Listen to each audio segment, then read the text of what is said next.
ও বন্ধুরা আমার, আমাদের দেশে গত 2-1 দিন আগে যে ঘটনাটা আমাদের জন্য দেশে ঘটছে, ঠিক কিনা কথা বলেন? ওসমান হাদিরে যে ফয়সাল নামে যে ব্যক্তিটা গুলি করছে, ও যদি বাংলাদেশের কুলাঙ্গারের যদি সন্তান যদি না হতো, ও যদি বাংলাদেশের সবচেয়ে বড় সন্ত্রাসী যদি গডফাদার যদি না হতো, তাহলে তার সাথে থেকে একবারে কাছে থেকে কিভাবে ওসমান হাদিকে সে গুলি করতে পারে? কথা ঠিক কিনা কথা বলে?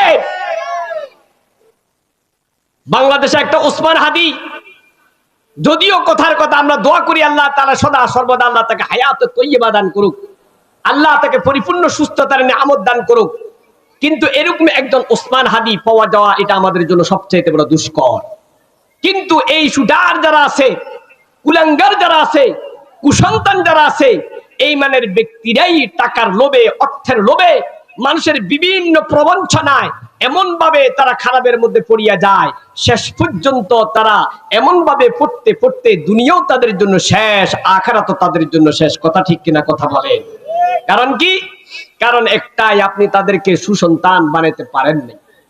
কথার কথা, এখন যদি মনে করেন ফয়সালের আব্বা দুনিয়া থেকে চলে যায়, আল্লাহ তাআলা তাকে জিজ্ঞাসা করবো, গো ফয়সালের আব্বা, তুমি ফয়সালের জন্য দুনিয়ার মধ্যে কি করছিলা?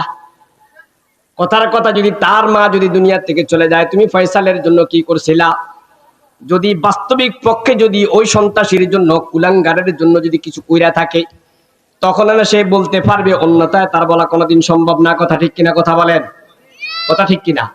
আর যদি কথার কথা যদি না করে যায়, বলে তোমার কুলাঙ্গারের জন্য তোমাদেরও আল্লাহ তাআলার পক্ষ থেকে এই শাস্তি তোমাদের জন্য বরাদ্দ করে আল্লাহ তাআলা কি করছে, রেখা দিছে।